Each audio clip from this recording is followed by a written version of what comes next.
There we are, and everybody's in the right spot. We have audio going on.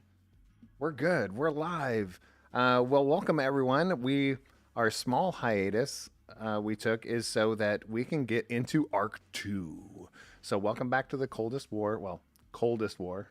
Sorry, not the Coldest War. But it is the, isn't it the? I think it's No, Coldest War. It's just Coldest It's War. Coldest War. All right. See? I'm with we you. got See? cold.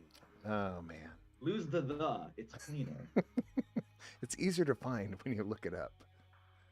So, welcome everyone. Welcome Gray Mouse. I see you in the chat already. Thank you for tuning in right on time. That's amazing. We're gonna get right into this because we have. I think everybody went into a different level even through here. So this is pretty cool. So I'm gonna give this right over to you, Michael. Go for it, sir. Okay. Welcome to the Coldest War, a nightmarish journey to the intersection of crime, espionage, and madness, straight to the rotten hearts of the American dream. I will do a real quick recap before we pop right back into the action.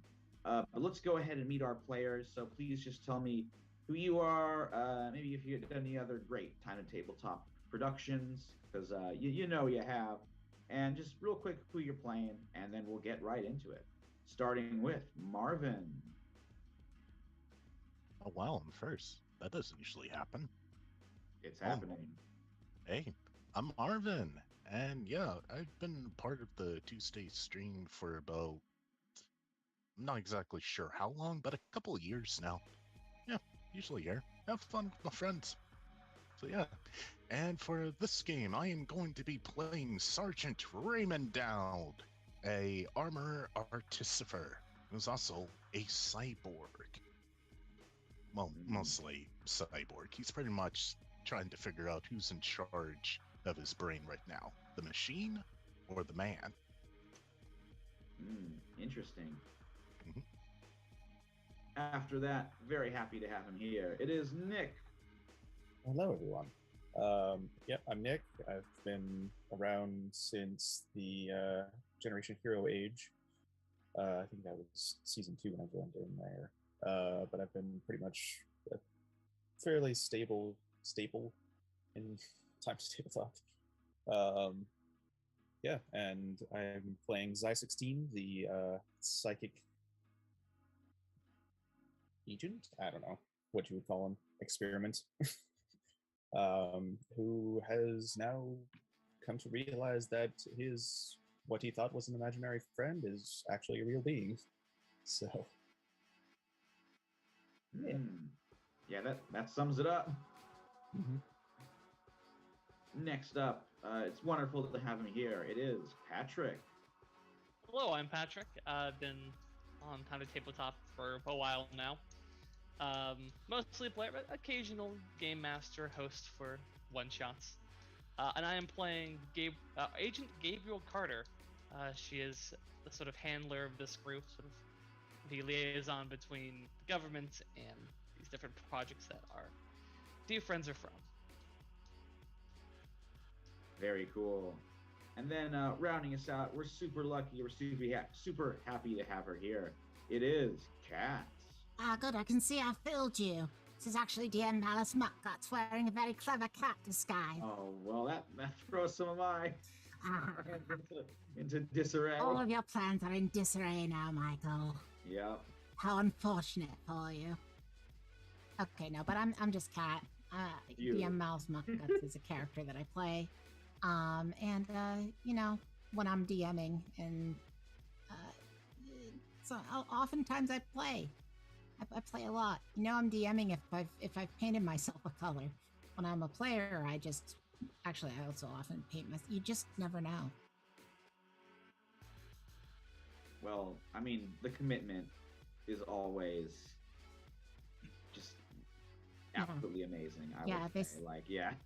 They say you have to commit to the bit. I cut my eye out, and that wasn't probably the best idea. Oh my god. They grow back, right? Let's hope so. All right. So, speaking of things that grow back, one guy who's not growing back is Xi 18.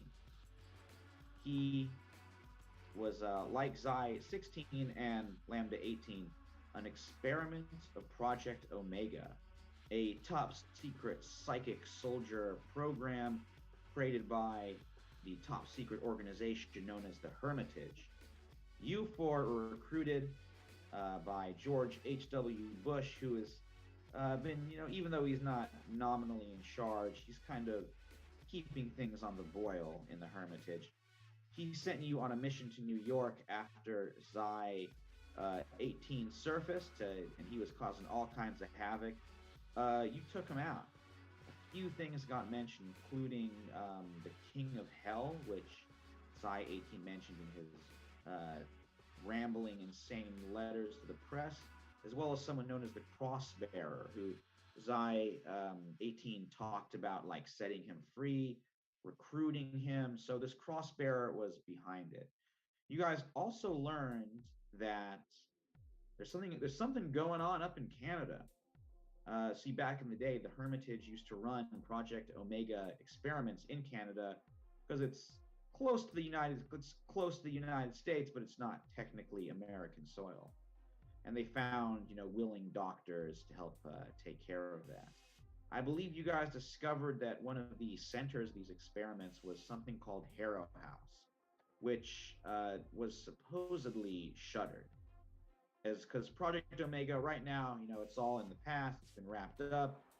It is a colossal failure, and pretty much all of the America's top secret community is wondering, what do we do with the creations that it built? For you guys, at least, it sends you on a mission to Canada. We're gonna pop into that in just a moment, and then we're gonna go to your briefing that sent you there. But first, we're going to go even further back than that. Sergeant Dowd, we are going back to the time before you were Tomorrow's Soldier, back when you were just Sergeant Raymond Dowd, a living, breathing man of flesh and blood. We are back in the Vietnam War. I think perhaps for Dowd, these memories flicker in and out of his in his circuitry, just sort of dancing like screensavers on a computer every so often. And right now, you're kind of bouncing through one of those memories yourself. This is maybe a week or so before the Tet Offensive, which put you in that suit. So right now, you're in this fire base. It's not too far from the DMZ, the border of North and South Vietnam. It's not as hot as it could be. It's I believe Tet is. And you can correct me. I'm sure I'm wrong about this. Tet's like end of January, beginning of February. So it's a little bit, it's this mist coming off of the jungle there. You're in this very militarized area, lots of like sandbags, soldiers going back and forth, hooches they've kind of created to make fortifications and to live in. What is Dow doing on just like kind of an average day near the DMZ? Well, if there's nothing that really needs his attention, he's basically just keeping an eye out, taking out his favorite cigars, just taking a smoke. Damn, I hate this jungle. One of your men, whose nickname is Mad Dog, it might be ironic. He's kind of a scrawny army guy. He's like sort of sitting ahead of you in his hooch, just like working on a cigarette himself. He's got like the pack and the Zippo and the band of his helmet. And he's like, you and me both, Sarge. You got any leave coming up? About a month, Corporal. Hopefully we all live to see leave, but I don't know. Oh, and as Lambda 18 points out, Tet is in January. Thanks, Cat. Yeah, so pretty close to the Western American New Year, or not that close, but similar, same kind of month, similar. So that time of year right now. Mad Dog's like, I hear that. I'm getting kind of short myself, Sarge. You got anyone waiting for you back in the world? Nothing close, like a girlfriend or anything like that. there's my sister. I know she's out here somewhere reporting on the fights. Don't think Mom and Dad were too happy with both of us when it's going over to Nam, but hey, what can we do? Well, He's like, two siblings in the shit? Boy, how unlucky can one family get? well, it wasn't really my choice to be out here, but it was hers. Wanted to report on what's going on out here. She and a lot of other reporters. So as you're saying this, you see your lieutenant, guy named Olson, this sort of like thin, officer who probably arranged for himself to be here for his career and is kind of out of his depth. He comes by and he's bringing out the mail call. And he's like, Sergeant, Mad Dog gets kind of a shaky, half polite salute. The kind that, most militaries probably wouldn't fly, but whatever. Yeah, once the lieutenant approaches, Dowd's probably gonna go, 10 nut? Just when you do that, Mad Dog straightens up a little bit. Olson's like, Dowd, we got mail call. He gives you the package. You can go find the boys, hand them out. I think there's one in there for you. Well, that's great. Hopefully Mom and Dad are doing all right in the States. As you look through this letter, you realize it is from your sister. Okay, so this must have been recent. All right, Dowd's gonna find a room to open this in. Okay, so you kind of find sort of like an isolated area. One of the hooches. Pop down the shade, open up that letter, and yeah, you see it is from your sister, and she's like, I am hearing rumblings of a major upcoming attack. Like, don't believe any reports that like Tet is going to be peaceful. Usually, it is, but the reports are like, but she's saying that this time she thinks there's going to be like a major attack. She doesn't know how big it's going to be, but it's definitely coming, and it's heading for your area. So she's like, please, Raymond, for our parents, do what you can to get yourself out of there. All right. And what was the lieutenant's name? Olson. He's kind of waiting for you, and he's like, anything interesting? Sir, I've got information from a very good source that I trust that there is an imminent attack coming in Tet, just in the next couple of weeks, sir. I mean, maybe an attack on our eardrums from all the fireworks, but there's not going to be any attack on Tet. It's like their weird holy day or something. No. Trust me. My source says there's something coming. There is something coming. I'd say we got to prepare everyone here, because it's heading our way, sir. He's like, and you can tell he's thinking like, this is going to be an awful lot of work. He's like, all right, I'll tell you what. I'll take this. I'll pass it up the chain of command.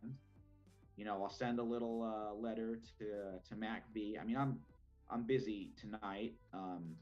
The officers club, we're having a little it's our card game, but I think after that I'll find some time to write it up, and I'll pass it on up the line. Lieutenant, who cares about the card game?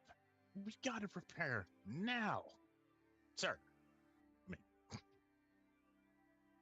Okay, he's like, yes, Sergeant. Yeah, remember what? Remember your position, please. Like, I'm the one in command here. I said I'm gonna take care of it, so I'll take care of it.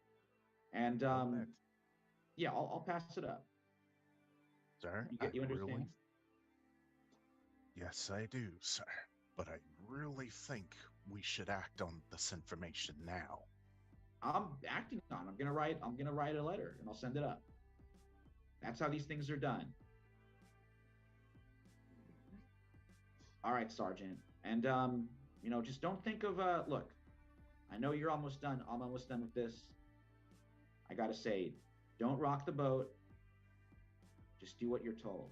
Just remember that. As long as you just follow the orders, everybody from me, and I follow my orders, that's how this whole thing works. And then a little bit, we all get to go home. So just remember, do what you're told. Okay.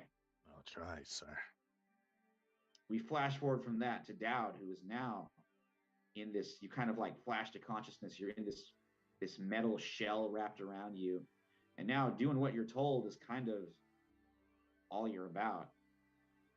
In fact, there's mechanisms inside of you now that will prevent you from disobeying orders. And Dowd's You sorry. You go ahead. Go ahead.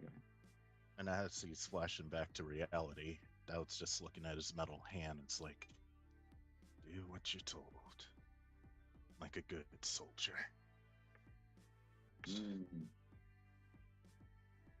As you look in this metal hand, you are in a vehicle. Everybody is in these vehicles that is rattling down a snowy road in the Laurentian mountains of Quebec. So it's a kind of a little bit of a caravan. You've got this like sort of a smaller truck, not quite one of like those big, huge 18-wheeler affairs. A little bit smaller. It's still a cargo truck though, rattling along. And then behind that, zooming down this snowy road with the trees on both sides, is like a Jeep. A civilian one, but it's got the kind of tires that can handle sort of a snowy road. Driving the truck is your former, your contact and your helper, Wampus the Clown.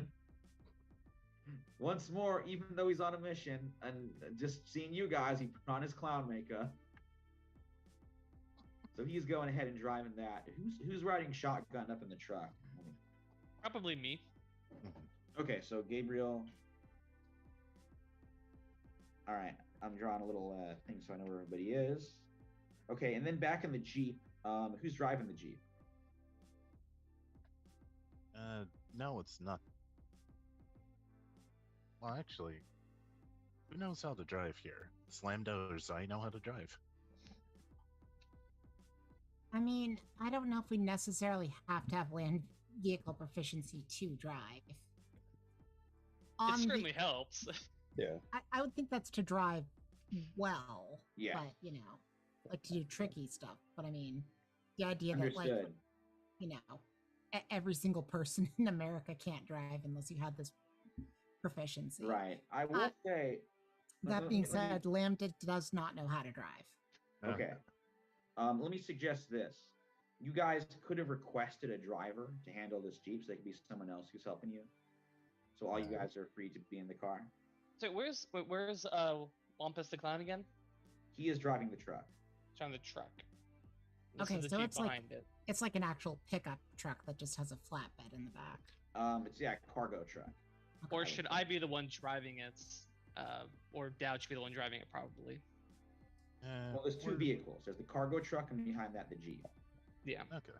The cargo truck can have 2 in the cabin, but the Jeep can have 4. Well, is one of you actually proficient in land vehicles so you can do the fancy driving?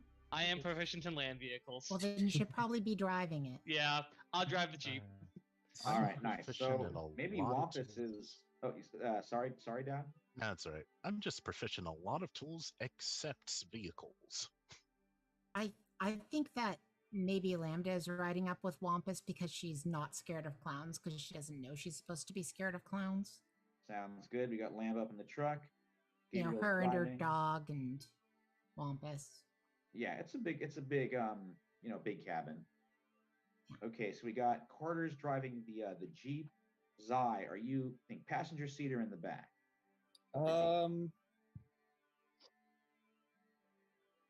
Zai wants to be as far away from Dowd as he possibly can.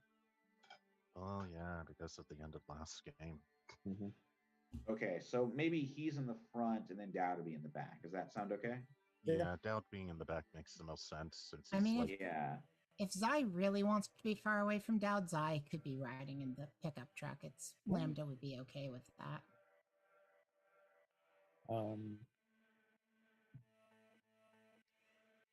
What do you think, Zai? The truck? Yeah, Or the... yeah. I think Zai would probably just be like, all right, just he'd tolerate Wampus just to be away from him. Okay. Okay, so that means Lambda is now in the Jeep. Dowd, maybe you should be up front and Lambda's in the back with the dog. Yeah, so we're not exactly trying to be stealthy, but now. Yeah, not particularly. Okay. I will ask Zai when we're splitting up to get these vehicles. Mhm. Keep an open communication with me. Let's make sure we're not surprised by anything. He'll respond in your head. Yeah, right. Yeah, you could actually do that by looking through the back of the truck. Wouldn't be that hard. Mm-hmm. Okay, we've now done the D&D equivalent of that Friday song of, front seat, back seat. I can't remember the exact tune. But I remember it was like, Whatever. I am going to which remember the side tune. where will you sit? Okay, well, Zai, it's a good thing you're up there, because you definitely notify that something weird is happening. This is like an isolated road, like way out in the hinterlands in the Laurentian Mountains. You're zooming through the woods at kind of an incline, and then suddenly these things come out of the trees and launch themselves to vehicles. They launch themselves to the truck. They look very strange. Each is about the size of like maybe an adolescent child, and they have a vaguely human look of like sort of a body and then 4 limbs, but that's really where the resemblance ends. These things look like organs, specifically kind of like misshapen lungs. They have that sort of like oblong, kind of curled puffiness to them, just like not the pair, but like just one lung by itself. And in fact, they're almost partially inflated. They're sort of like moving balloon type creatures. Like olden times when people instead of balloons they would just inflate like pigs' bladders and like have fun times playing with those. They seem like that. You can see like veins and stuff in this air inside of them that's kind of keeping them inflated. And they're sort of lighter than air as they lift off from the ground, bounce up. They have these like thin limbs with like almost human fingers at the ends. Same with the legs, those end and fingers as well. They start like landing onto the truck and kind of like crawling their way up. Are there a lot of these things in Canada? I don't think so. Oh, okay. All right, so get ready to roll initiative, but not quite just yet. Flashback from that. Oh, go ahead, Carter. Oh, I'm going to let the flashback. Okay, so flashback. Then we're gonna roll initiative and enter in this combat scenario against the Lung Lads. My little pet name for these things. The Lung Lad. The Lung Lads. Okay, so before the Lung Lads, before you've left, we're back to the elegantly manicured croquet grounds of the Hermitage, where George H.W. Bush is passing around some dossiers. This is right where we left off from last time, right after he said you're going to Canada, and you mentioned Harrow House. He tried to deny it. Zai, you definitely realized he's super lying. Mm-hmm. So he's continuing with that. He's like, yes, now like everything with Project Omega, Canadian operations were shut down around the mid-'60s, I would say. But still, there's some leftovers that are now causing some problems. So that's what I need you for to deal with. Now, unlike the Silkworm, our dearly departed Zai 18, there's nobody who's claiming responsibility. There's these, I'm not sure what to call them, hijackers who have been attacking shipments that a Hermitage front company called Interglobe Limited that we use for a variety of purposes. So Interglobe Limited, we ship things all around there. I mean, hey, our friendly neighbors to the north, but there's in this game, sometimes you gotta keep secrets even from your friends. So Interglobe Limited helps us do that.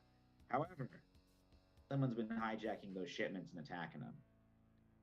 Survivors, thankfully the drivers are usually left alive or have all been left alive, but the reports they bring back are muddled and strange. Maybe they've been drugged or something. I don't know.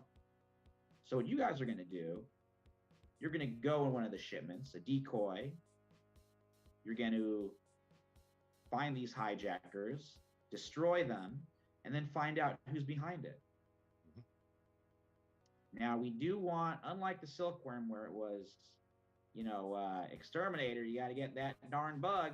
This time you got to figure out what exactly is going on up there.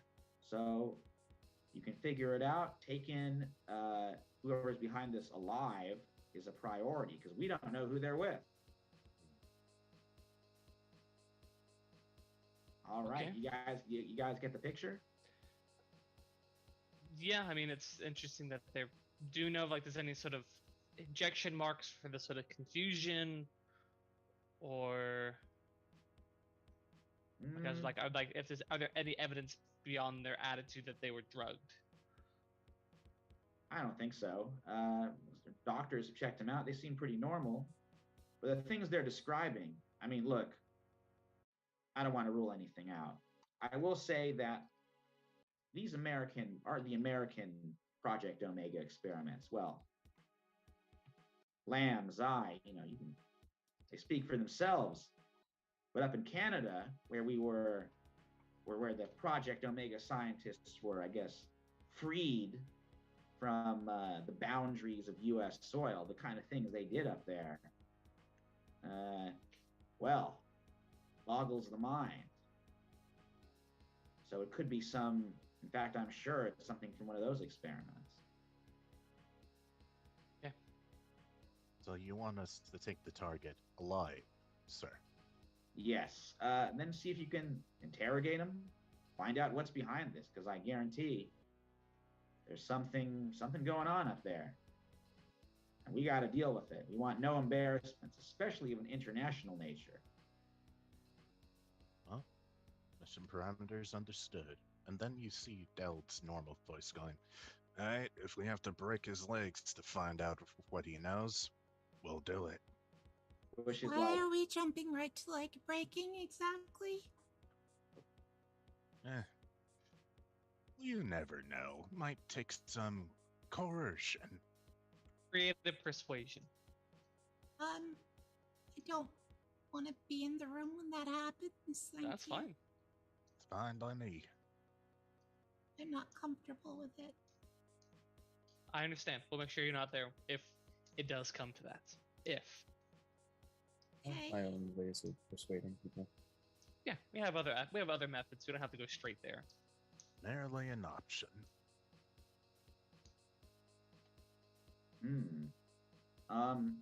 All right. So Bush says, "Okay. Got any further questions?" I have some things that I need to discuss with you, Mr. Push.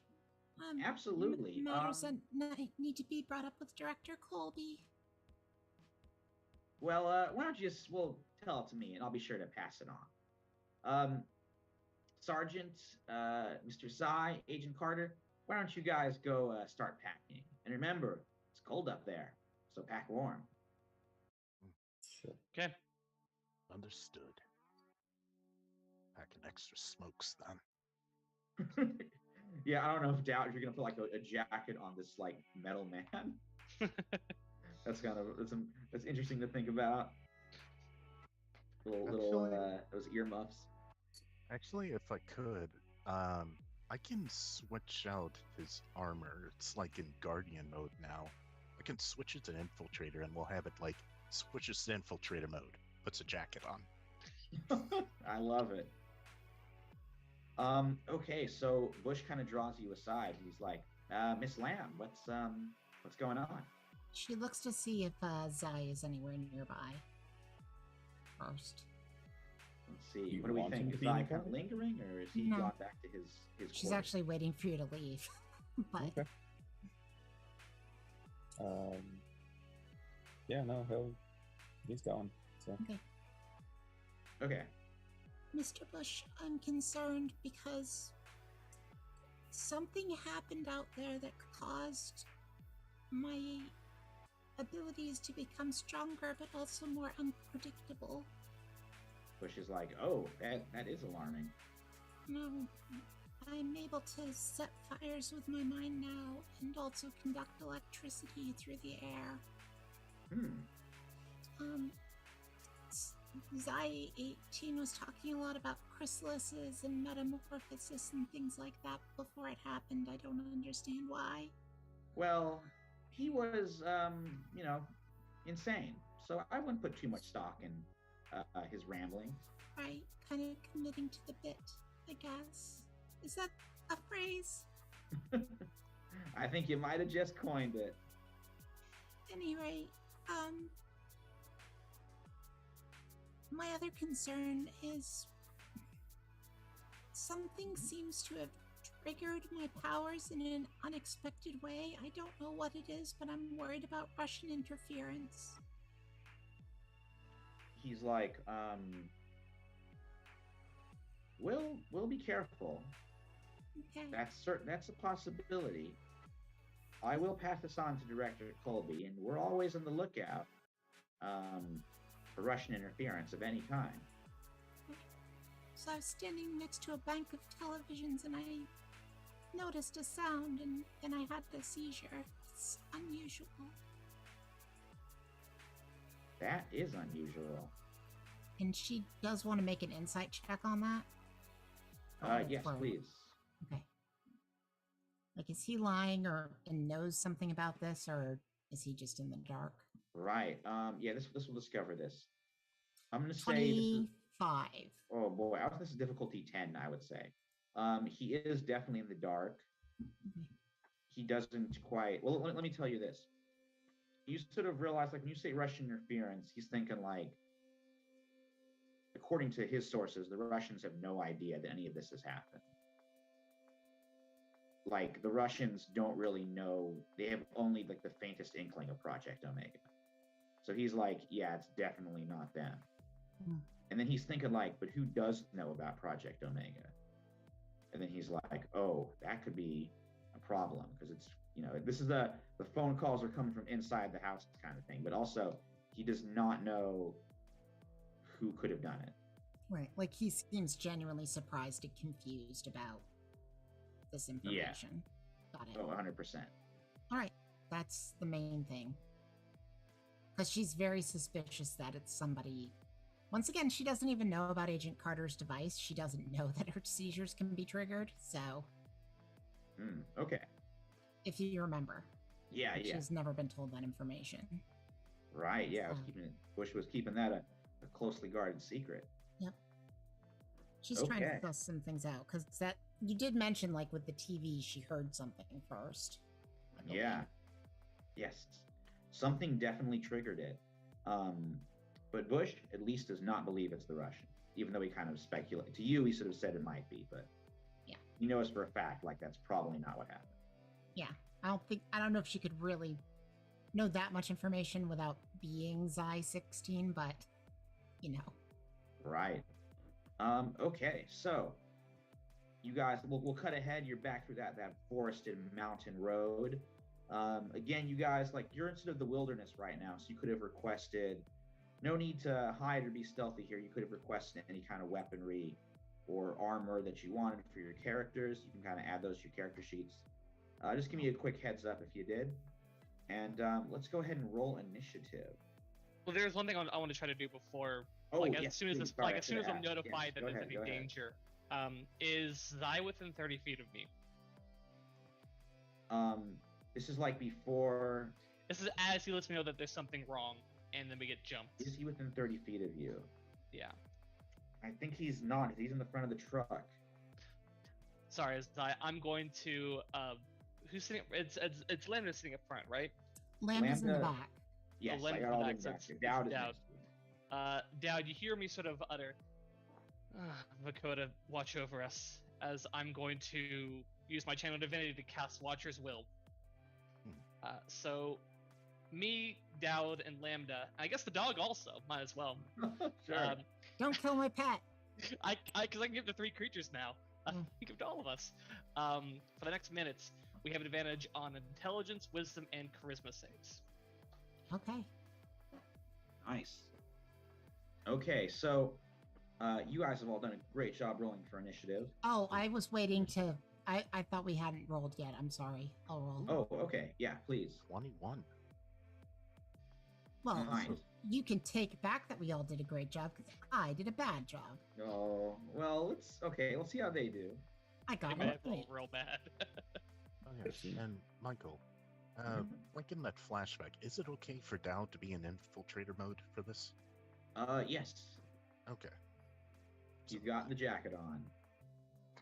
All right, so we're gonna go ahead and start the battle, and yeah, we're starting with Dowd. So right now, all 4 of the lung lads are like clustered to the side of the truck. They're like riding on the back of it. There's a red one, a blue one, a purple one, and a green one, kind of like slight coloring in their veins. All right. So they're all clustered together. They are, yes, they're all like hanging on to the side of the truck. All right. So they're on the truck, not on the Jeep. Correct. So Dowd's gonna yell out, "Cover your ears!" He's going to hang out the side of the window, pull out his arm. Little mini grenade launcher comes out of his Whoa. arm. It's gonna cast Thunder Wave on them, which in this universe means concussion grenade. Nice. So that is a dex save? No, it's a DC 14 Constitution save. Constitution save. Okay. And this thing's in a 15-foot cube from the point of Yeah. origin. So I All think right. I can get all of them if they're clustered together. I would say so. One has failed. Mhm. 2 of them have failed. Nice. Do I hear a 3? It's a 14? DC 14, yes. 14. Okay, 1 passed, and the last one.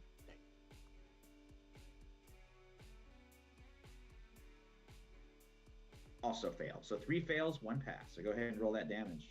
All right, so the 3 that failed take 9 damage and are Ooh. pushed 10 feet away from you by the spell's effect. Oh man. So 10 feet away from Dowd. Okay. Yeah, they're like shoved more towards the front of the truck. That hurt him a lot. The other one takes 5 damage, right? Let's see. Takes So it took half 9, as much. half of 9. It's It's 5. 4 in this 4. case. Okay, rounded down. Rounded They down. round down damage in And D&D. they're not pushed. They're not pushed. Okay, so red, blue, and green were all pushed up a bit to the front. Purple is still hanging on. Red, blue, and green are now like kind of doing the balloon float. They're like, sort of fingers and limbs are kind of like holding on to the edges of it, of the truck as they're floating along. Okay, Dowd, anything else? Let's see. I think he's got Threw a down bonus. the thunder wave. Yeah, I think he's got a bonus action Guardian Field. Get some temporary hit points Nice. as a bonus.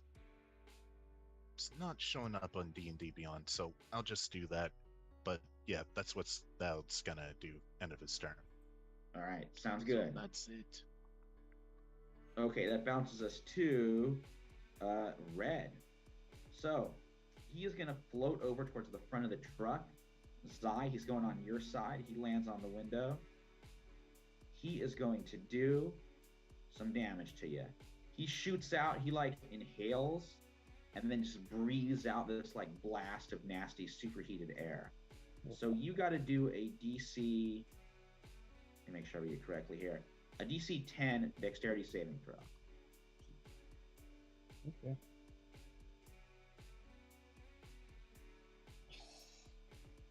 No. 3. Wow. Okay, I'm afraid you are taking the full damage here. Okay. However, that's only 1. Well, You take a whopping 1 damage. As some alrighty then.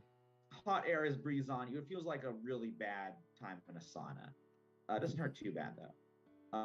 And then he's going to hang on that window and stay there. That brings us to Agent Carter. Is there still one floating up in the air? There is now 1 on the back of the truck. 2 of them are in the air, and 1 of them is hanging out the window of the truck. One of the ones that's still sort of hanging out in the air, they got blasted by Dowd. I'm gonna pull my pistol out and I'm gonna cast Divine Favor Okay. and then take a shot. So as I pull the gun out, basically the sort of like the nice ornate pistol that was given me by the Corsican glows as I attempt to shoot one of these things. All right. Go ahead and blast away. You It's have only to a beat 10 to hit. Well, that is their armor class. So you Oh. blast. I'm gonna say you blast the green lung lad. Go ahead, Okay. roll damage. 5 damage. And then a D4 from the D4 of Radiant for 2, so total 7. 6 damage. Oh man. 7. 7 damage. Our green friend, that lung lad, is looking pretty bad. It is his turn right now, but he's looking very bad. He's like, you blasted like into him. What am I thinking of? Like veins, tendrils, the kind of like hollow body of him is blasted through. He deflates a little bit. Okay, so it is his turn. He is gonna float and bounce to the front. No, sorry, to the back of the truck. So he's like hanging on to the back. He kind of spins around. Realize like these things do have bones, but they're like bird bones. They're lightweight and they're very flexible. And he is going to take a shot of his steam breath at Carter and Dowd. So I need both you guys to roll a DC 10 dexterity saving throw. No problem. And yeah, I just remembered I'm in infiltrator mode, right? I said that, so no guardian field. Sorry, my bad. Oh, okay. Yeah, so you want to get those temporary hit points. Yeah. Okay, that's all right. Gotta remember that. So this lung is on the back of the truck, but it hit the front of the Jeep, right? Correct. Okay, so Dowd is good. You're taking half damage. And then how about Carter? Only 10. Okay, 10's what you needed. So Oh. you're both taking half damage of this. Nice. Which, okay, it rolled the 1, so you're each taking 1 damage. Unbelievable. These lung lads, it's just not their day. Yeah, so again, it's like an uncomfortable sauna feeling. It does fog up the window or the windshield of the Jeep, though. Windshield wipers on. Yeah, clean that up. Okay, that brings us to Zai. Okay. Then one more of the lads, and then Lamb. So there's still someone in front of me, yes? Yes, there's one. It's like right in the window of the truck cab, like leaning in. It already breathed steam at you. It's going to go for its weird claws next. Okay. So basically, after taking the blast, he just sort of goes for his orb in his pocket and oh, okay. Actually, he doesn't even need to really go for the orb. So he just sort of whispers some strange words in a language unknown to most people, and the creature will hear these words whispered into its mind as I cast Dissonant Whispers. Nice. Suppose I have to roll for that? So Wisdom saving throw, DC 14. Wisdom saving throw. Okay.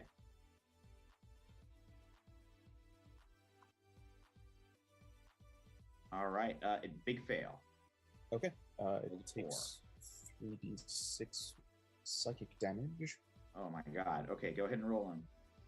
and takes 11 points of psychic damage, and it is frightened of me. And I believe it must use its reaction to get as far away from me as I can. Okay. Yeah, red. If it has its reaction. Okay, yeah, it still got its reaction. Yeah. So yeah, it's super hurt, super scared. These things you can tell like it doesn't have a brain, but somehow they have some sort of animation or spirit. It just like repels off of the truck and starts like floating back away, just kind of heading into the air. All right, we got Zai. Anything else? No, I think that's it. I don't really have bonus actions, so that'll be it. Okay, brings us to we got 2 more of these lung lads. Let's see. This is going to be green. We got blue is already on the Jeep.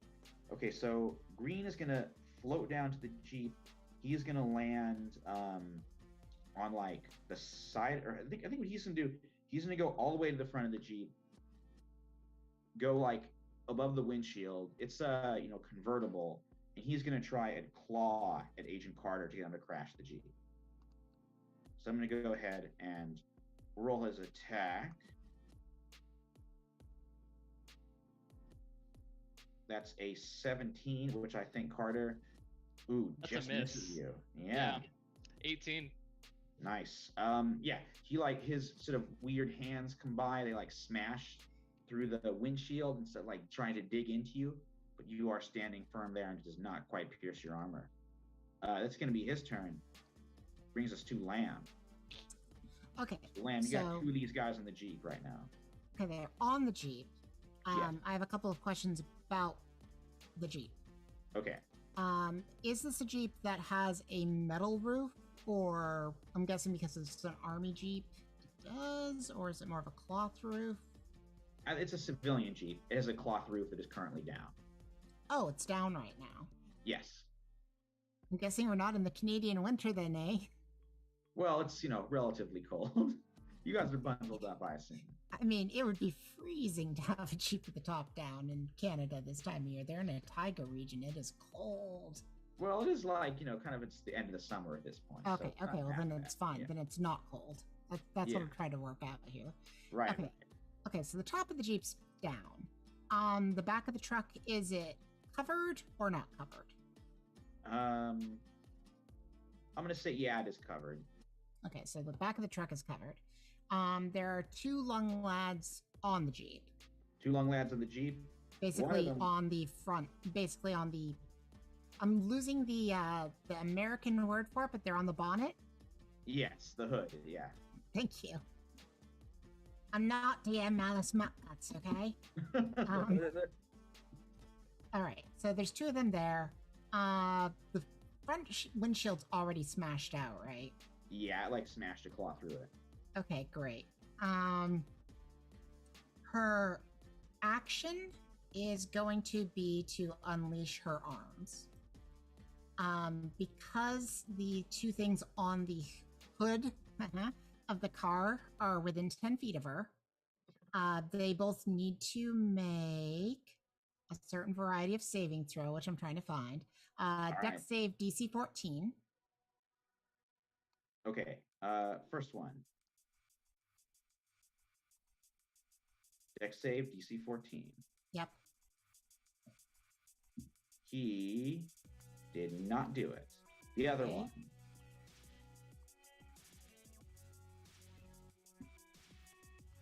Rolling for this guy right now. He also did not do it. So two failed. Then they both take this force damage. Because it is the good. save or suck. So they both take 5 points of force damage immediately. Nice. And then she is going to go ahead and spend another key to do a flurry of blows through the windshield because she can, because these arms are long. So she's just sitting in the back, and I'm going to say drinking a Coca-Cola while these hands are just blasting out through the front of the windshield. All right, go ahead and roll. Okay.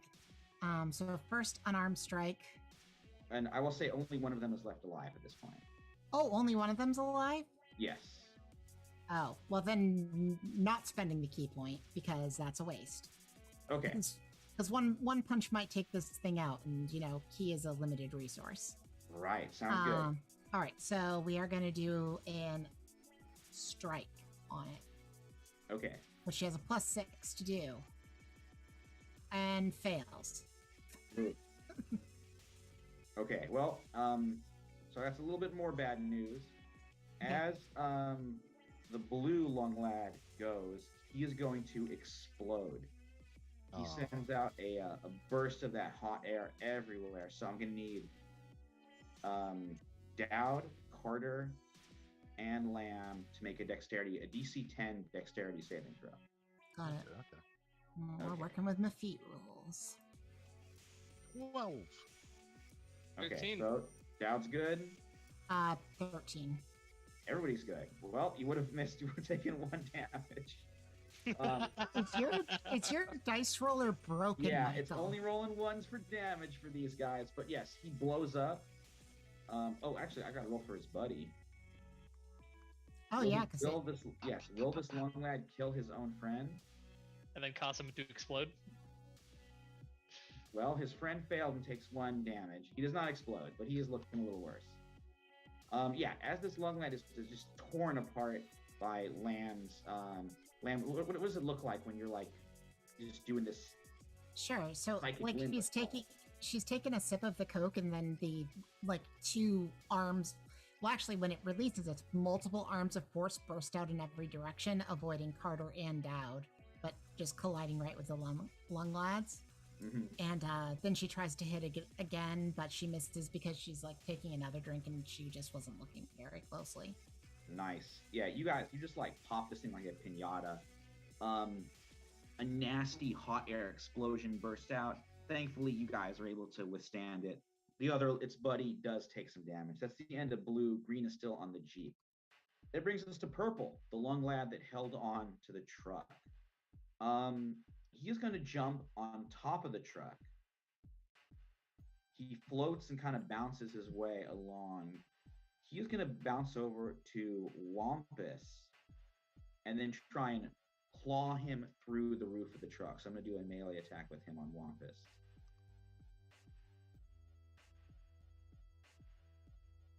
Okay. He rolled, I would say he doesn't quite damage Wampus, but like his claw does punch through the truck bed.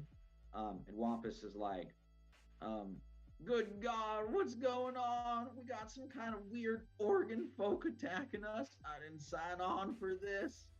As this like claws punching through and like hitting his hat. He's like, almost took my nose off. Okay, that brings us to the top of the order with Dowd. So you're back in the Jeep. 1 lung lad is totally gone. There's another one that's on the hood, trying to get through the windshield. And then the other 2 are around the cab of the truck. One is kind of floating off to the side. That's the one that Zai scared. The other one is on top of the cabin trying to get Wampus. Trying to get Wampus. Is he within 90 feet of me? He is, yes. All right. Dowd's going to turn to Carter. Carter, you got this one on the hood, right? I'm going to help out our clown friend. And Dowd's going to point out his arm, and instead of thunder gauntlets, his hand is just going to unscrew back into his arm, and out comes this little, like, I don't know, kind of like a plasma gun. Whoa. It's going to point it at the one attacking Wampus. It's going to be a lightning launcher. Whoa. So, ranged attack. 18? Definitely hits. All right. That thing takes 6 lightning damage. And I think, yeah, there's an additional thing. Once on each of your turns, when you hit a creature with it, you can deal an extra 1d6 lightning damage to that target. So Nice. I think this means since I hit it, I can roll another d6 for damage. Yeah, go ahead. That makes sense to me. Right, so d6. Nice. So it takes an additional 6 lightning damage. Ooh, he's getting pretty zapped there. Yeah, you just like blast into this guy. Your lightning like cuts ahead over the roof of the truck, just zaps him, fries this lung as he's there on top of the roof. Okay. I like this thing. Awesome. Anything else from Dowd? Did I unmute it? No bonus actions. I'm good. Okay, that brings us to Red. So he was scared of you from the dissonant whispers. Zai, does he need to roll that again, or is it just like what happens there? No, I think it's a 1 thing. Hold on. And They just use their reaction to move away, and then it's over. Yeah. Ooh, okay. So they All can right. move back. He is gonna float back, and he is gonna try and hit you again with a steam blast. So go ahead and roll dexterity saving throw. What? Pretty good. 16. Okay, you take 2 damage. You didn't roll a 1 this time. That is the end of his turn. That brings us to Agent Carter. From where I'm sitting, can I see the one that's currently attacking Zine? It's a bit of a stretch, and there is one who's like right in front of you, kind of who's in melee with you. So That's right. There's one that's in melee. Yeah, I'll take a shot at this one. Okay. It's a disadvantage because he's that close to me. I'm gonna say no. He's like, through the windshield. He's on the hood, so he's Okay. not like right up against you. So you can go ahead and do a normal attack. I rolled a natural 1. I'm afraid that does miss. 7. Bonus action. I'm gonna whip out my other pistol. No hand on the steering wheel anymore. Take a shot. Wow, the best way to drive. Blam, blam. Okay, go ahead. Gotta beat a 10. Get your hands on the wheel. I got this. 21. Definitely hits. Okay, so that's a far better shot so far. That's 7 points, and then the radiant is 3 for 10. Okay, obliterated. But as he goes, I do need you guys to make everybody in that car. So that's Carter, Dowd, and Lamb. Make a dexterity saving throw. Gotta beat a 10. Okay. It explodes. Ooh, I got an 8. Well, Got okay. a 14. All right, if you passed, you take 2 damage. If you failed, you take 4 damage. But that is the end of green. Only 2 left, red and purple, who were both up at the truck. All right, and that brings us to... Oh, sorry, Agent Carter, anything else?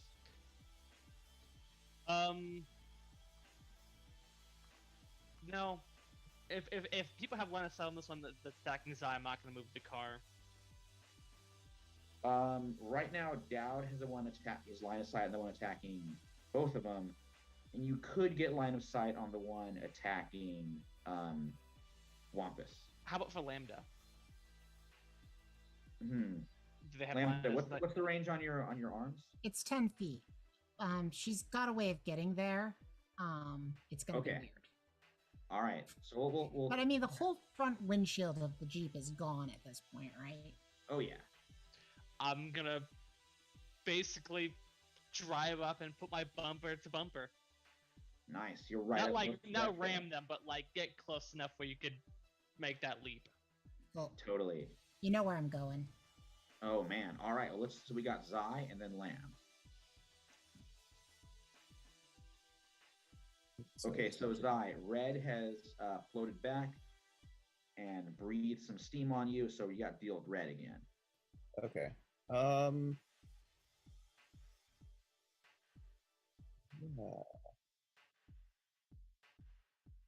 So I'm going to be taking a page from an old friend now gone. And he sort of closes his eyes and holding onto his orb, the orb starts to glow purple, and he opens his eyes and behind the glasses you see a glow of purple, and Whoa. within words you see a bunch of insects swarm red Oh man. as I cast infestation. So it is a DC Amazing. 14 con save. 14 con save. Okay, I'll go ahead and roll it for him. Come on. He gets a 0 to this. See how he does. Yeah, that's a fail. So go ahead and Okay. roll that damage. So it takes how much poison damage? Well, go ahead and Takes- roll. I think this might do it. Yeah, Yep, it takes he is 4 done. points of poison damage.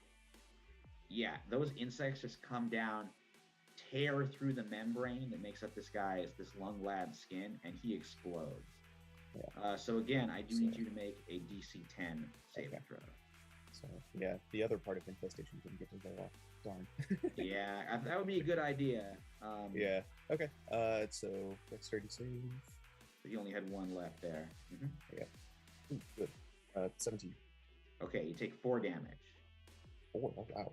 Yeah, he rolled an 8. He got max damage on that one. But he is done.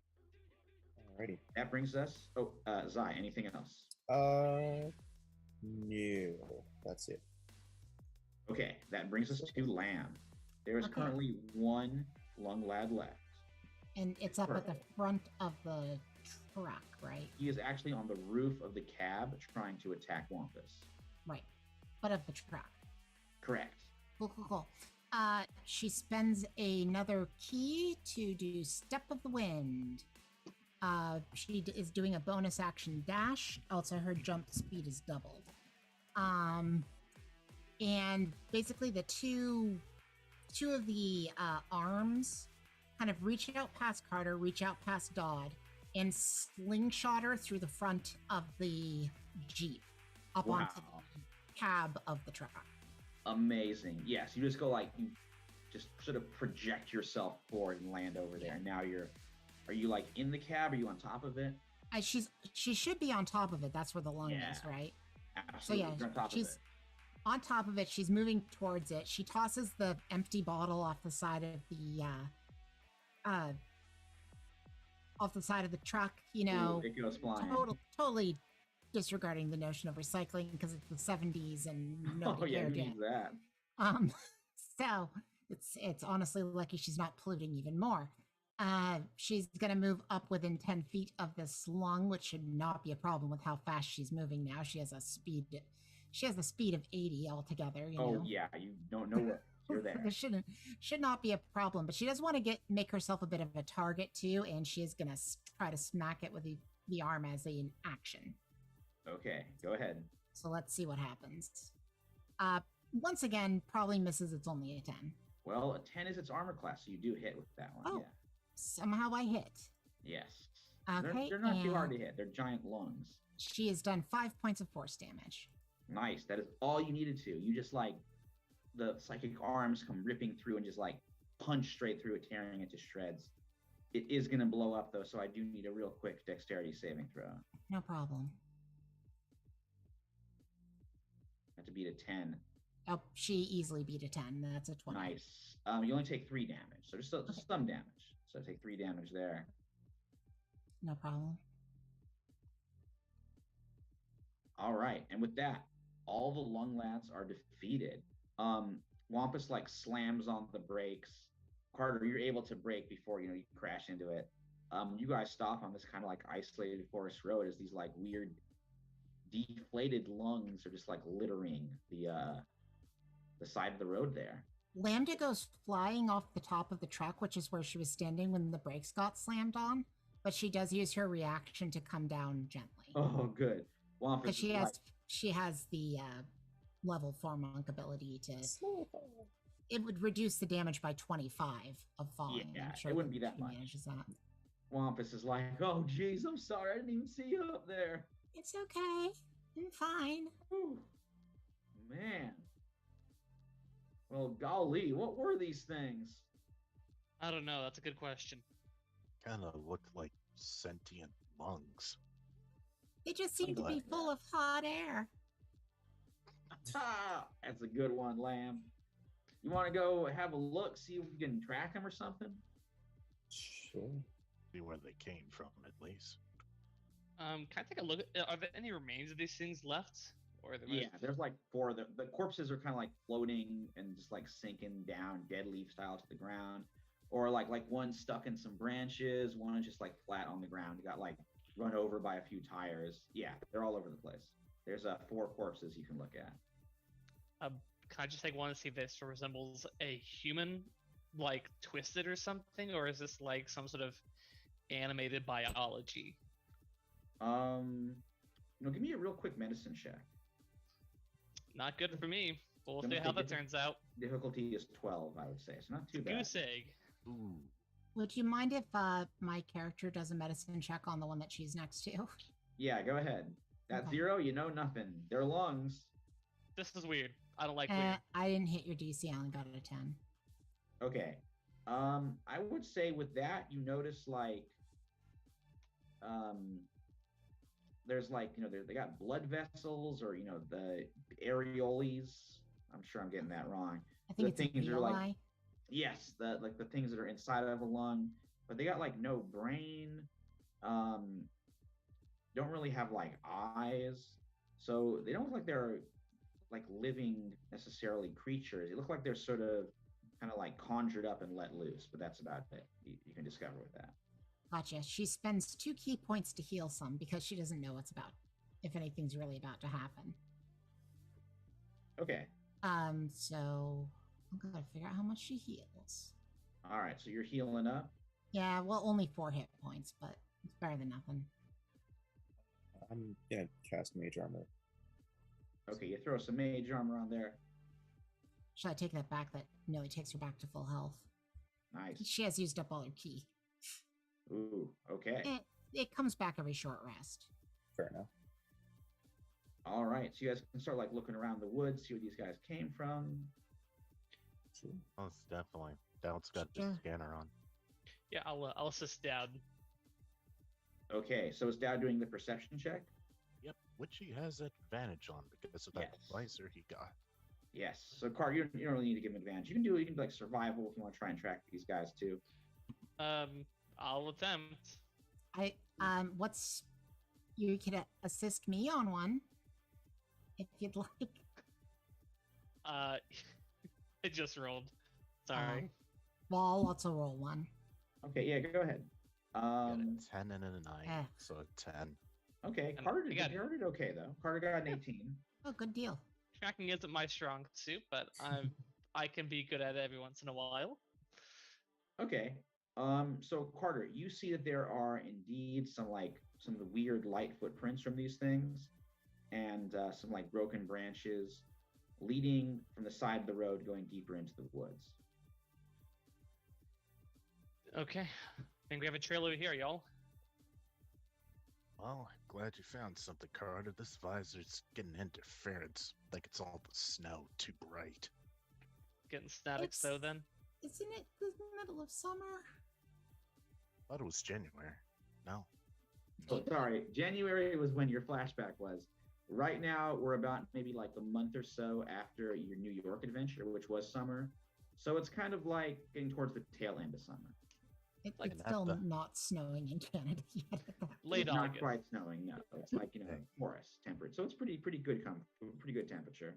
Yeah, And, sorry, I would say sorry it's a to brisk- know, sorry to not yes and you there, but we were told. It's all right. Yeah, I might have Dowd's said just there was having snow. I was flashbacks. incorrect.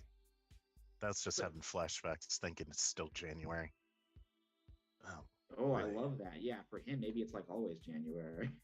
right. Okay, in that case, she does say like, "There's not actually any snow though." No. Of course, it's middle of summer. Excuse me. It's not January. What the hell am I thinking? Thinking it's January. Shh. Do you have cigarettes on you? Well, cigars. Okay. Sure. Can I have one? Do you even smoke? No. Do you I, want to? I mean, people smoke on TV and it looks really cool. It's not as good as you think. I smoke out of force of habit. It's likely not something I really want anyone else to do. Unless you really want to. I mean, who am I to say? I mean, I'm technically an adult, so I should smoke things. This is my first Coca-Cola I ever drank, and I feel really speedy now. Like, really, I think I should smoke everything. And, like, it's like, when you drink Coca-Cola, is it supposed to make your heart feel like it's gonna explode? Yeah, one that I remember, kind of. Hmm. I mean, it used to have cocaine in it, so hopefully you didn't get one of the old ones. Yeah. It hasn't been around for like 80 years. Oh, good. I think I could do a lot more things with if I'm drinking Coca-Cola and smoking cigarettes for sure. So, wait, let me see what Dowd's alignment is, if he actually does give her a cigarette. He's Oh, neutral, boy, I can't. so it's like, fine, here you go. I'm not gonna stop it. I may be lawful good, but it's technically legal in this day and age. What is this? This is really big. Hey, It's it's it called was a a cigar. cigar. It's a cigar, not a cigarette. Do you want a It's the cigarette? Good stuff. It looks like a dog poop. Do you want a smell cig- great either? It Do you want a smells- cigarette? I don't want this. Well, if Do you you have don't them? want it, give it here. I pull out my pack and I hand one to Lambda. Okay, I'm gonna try this. Y'all She like don't know lights good the end of the taste. cigarette with her mind and takes a puff and starts hacking. Yeah, really it's not so hard. good. I liked the Coca-Cola, but I don't like this. You can have it back. Heart takes it back to keeps on smoking it. Zai, are you also? Is it smoke if you got him? Are you also No. lighting him up? No. Ooh, okay, I like it. Zai does not smoke. All right, so, as you guys, in fact, keep walking through the woods, Zai, you receive a psychic message. You hear it in your mind. You hear like, I was wondering when some newcomers would arrive. Please come through the trees and enter the farm of Monsieur Poumon.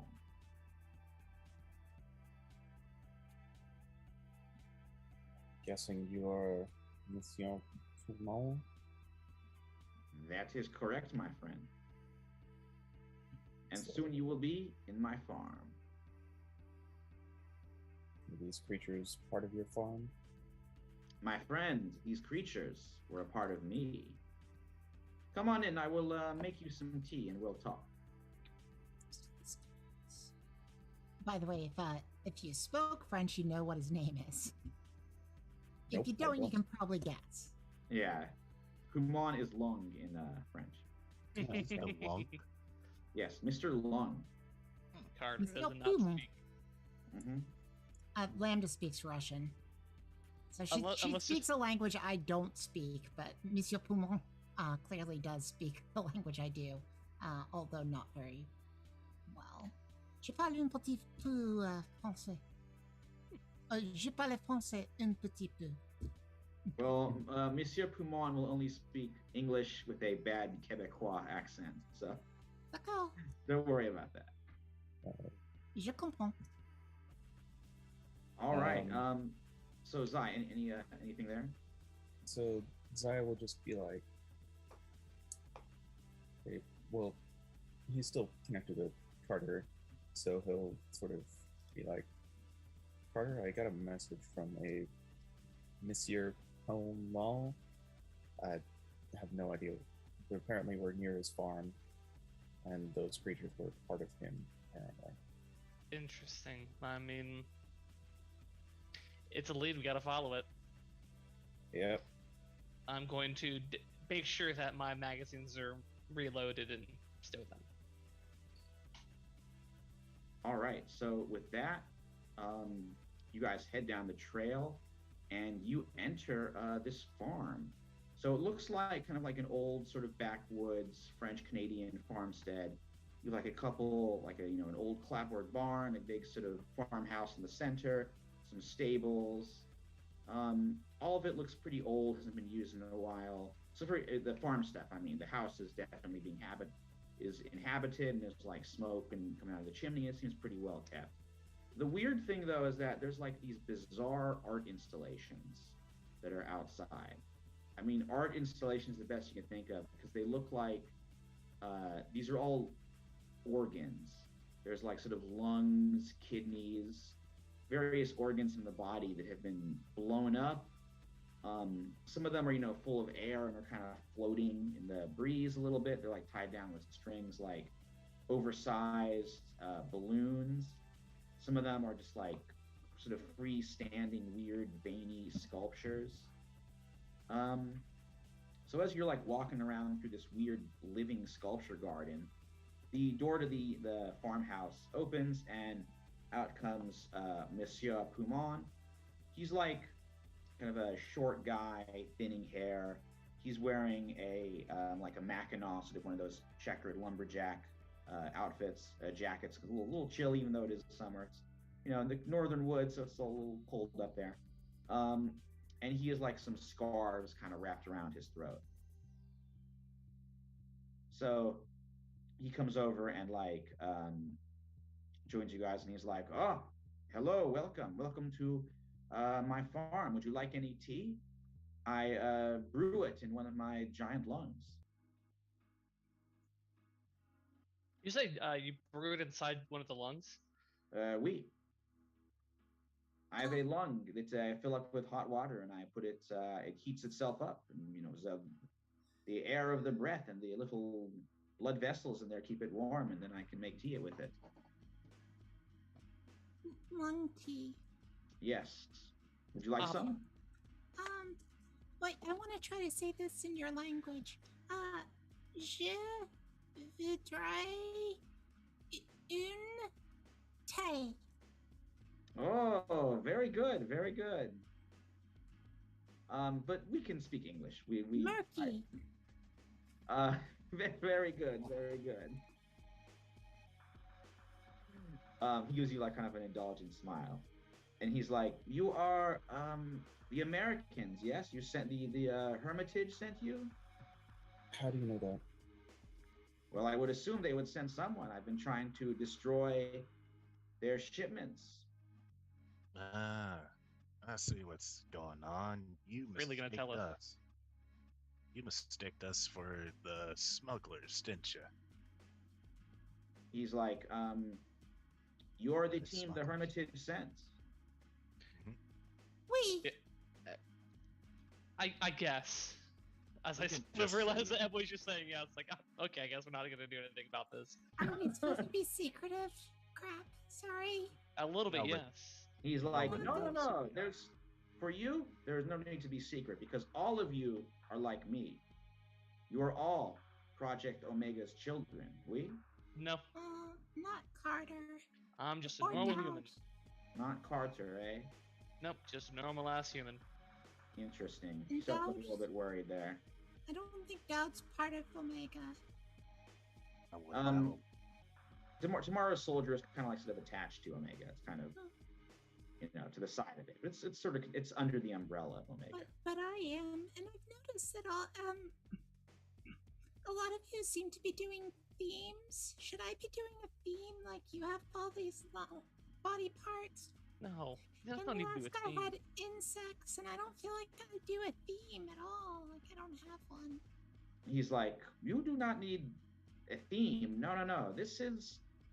You think it's cool that I have to do this every so often?" He like pulls back his scarf, and you see like his throat is like pushed out, and he sort of like hacks and coughs, and a weird inflated like lung comes out of his mouth, plops down on the ground. It's all like covered in, greasy slime, and it's sort of there like congealing and shifting and growing on the ground. And he's like, "This is a curse. This is not a gift." And I think all of you know that because you have similar curses. Am I right? Yeah. No, it's just because of all the art out in the yard. So I just thought you're more on a theme. That's all. He says, "I've learned to live with it, but I cannot have a normal life because of what Project Omega did to me." Hmm. No, no. I'm a That's- painter. Yes. He says, I do what I can to try and remain sane. And I never asked for it. Nobody in the Canadian Project Omega did. I went to the hospital, or I applied for a program. I had some mild psychiatric distress. I felt fatigue more than I should. I expected a quick cure. Instead, I'm shipped away to some strange program and I'm put into Harrow House. Do you know what that is? Heard the name. Am Actually, I supposed no. to lie hold on. about this, Agent Carter? I mean, Is there a history check we can make? See if we can remember anything about it. I mean, we were yeah, told go a little ahead. bit about Harrow House. Yeah. You might know a little bit, but Dowd, you might know a little bit more about it, though.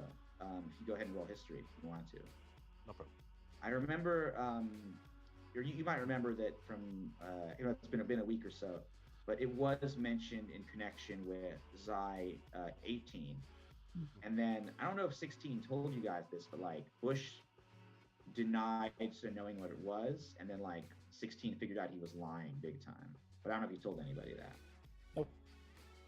So, Um, So, not Let me see what you got 20 on rolled this down. roll. A natural 20 history roll. Oh my, okay. I think Dowd with that one, you did not know this before, but like some, memory bank inside of your electronic brain opens up, and you realize you don't even. Not only do you know what Harrow House is, you've been there. You were actually shipped there as part of the Tomorrow Soldier project. After you were completed, you were put into Harrow House for psychological conditioning. So it is a place where a lot of Project Omega experiments, especially the Canadian ones, were conditioned. And as Monsieur Poumon continues to talk, you realize like this is all true. He's like, 16, go ahead. He will hear in his head, do you know the crossbearer? No. Okay, the crossbearer. He'll get back to you on that. Okay. He says, Harrow House is a place where people are transformed. Their minds are stolen. They are turned into tools to be used by your government against its enemies. Mental conditioning. Yes, What they they did strip there. away everything that makes you you. It is a horrible place. I escaped from there, and they say it has stopped, but I know Harrow House is still in business. And then Leon, I'll get to you real quick. He thinks back to you. He's like, Crossbearer. No, I do not know this man. But if he is associated with Harrow House, then he must be evil.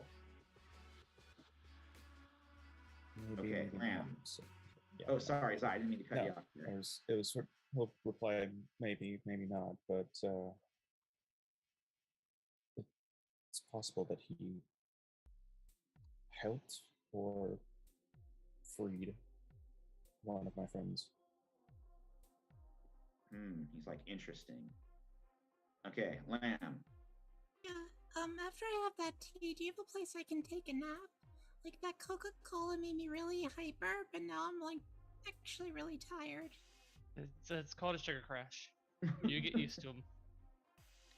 He's like, well, I suppose you could come and rest inside the house. Here, come on in. Okay. So he brings you guys in. He he's kind of the kitchen area. He's got some more weird lungs, like taking the places of kitchen appliances.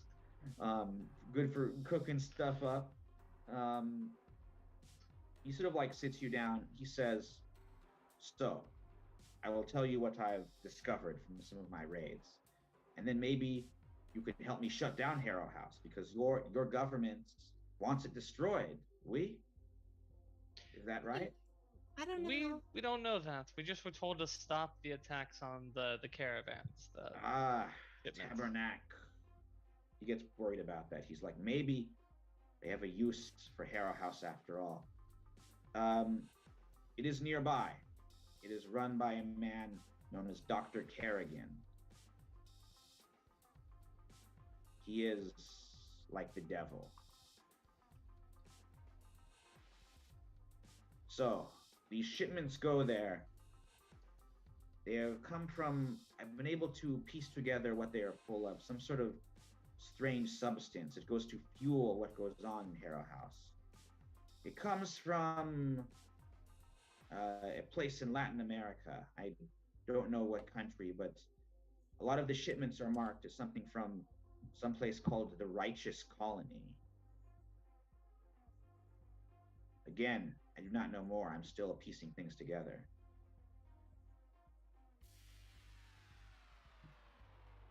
Would I know anything about the Righteous Colony?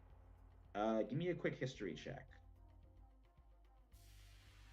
16? A 16. Okay.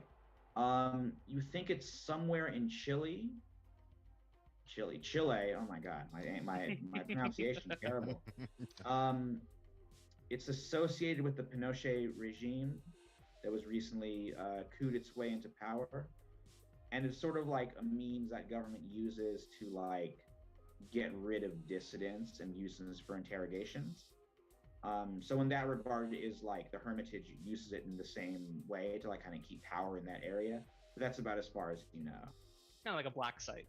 Yeah, exactly. But you don't know anything more than that. Okay. So keep that to myself. All right. So as you guys are like he's getting some food ready, Wampus, who was kind of hanging out on the porch, is like, guys, I think we got some company, and they're looking mighty weird. Are they small intestines this time? Monsieur Poumon starts like freaking out and getting worried as some of the like lung shapes in his yard are like shaking and quivering and like making weird, almost screaming breathing noises from their various holes. And you guys see, you like peer outside through the trees. You're seeing three figures heading your way. Actually, two figures that are kind of humanoid, and one that is like a sort of collection of animals. And for an instant, they look normal. It looks like two men who are wearing like white button-ups, just kind of like white coveralls, belts. You know, look like they work in an asylum. Orderlies. And then there's a bunch of cats, like domestic house cats. More than normal. There's like, maybe 5 or 6 of them kind of together padding along. But then it shifts a little bit, like sort of a curtain's been pulled away.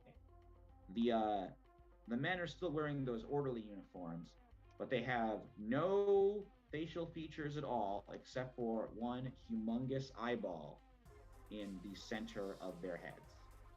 They're like, their face is like all eyeball. And these cats, they got no heads. Instead, each cat has a jar that is sort of surgically connected to the neck of the cat with a brain of some kind. It might be a cat brain. It's probably a human brain. So it's a bit oversized for a cat or a primate or something floating inside of this jar. Poumon says, Dr. Kerrigan, he found out we're here. He sent them. Don't let them get you. They'll take you to Harrow House. And I do need you guys to roll initiative. While they were approaching, Lambda would have said, this is a bad time to bring it up, but there's literally nothing I can do right now to fight. Sorry. Ooh. Oh, so you only did your second arm thing like once or twice during the last fight. I healed myself. No. That means you can't fight anymore. I don't have the energy to do it. That's why I need to take a nap. I'm very tired. That's right. Is everyone else running on half steam as well? I'm good to go. The only All way right for I'd now. be useful is if I had a seizure. Well, I don't think that's going to be an option. I'm sorry. I thought I'd get a nap before we got attacked again. It's alright. We didn't know this was going to happen. Now we just need to figure out, do we run or fight? Yeah, this is definitely like an ambush. Dad, you can roll initiative too. So you guys can choose to run. You can try and hide. You could fight. It looks like Poumon is going to try and fight. They are heading for the house right now. I'm going to go ahead start the initiative. So there could be places to hide. You could try running through the woods. They did say that, like, if you want to go to Harrow House, Poumon did say these guys will take you to Harrow House. So there is that possibility. Okay, we're going to start with Zai, and then one of the eyeball guys is going to go. The eyeball boys, or the orderlies, we can call them. All right, so Zai, it is your turn. Right now, all of them, the cats and the 2 orderlies are outside. How far away are they? Maybe about 50 feet, I would say. They're like coming across the yard. Okay.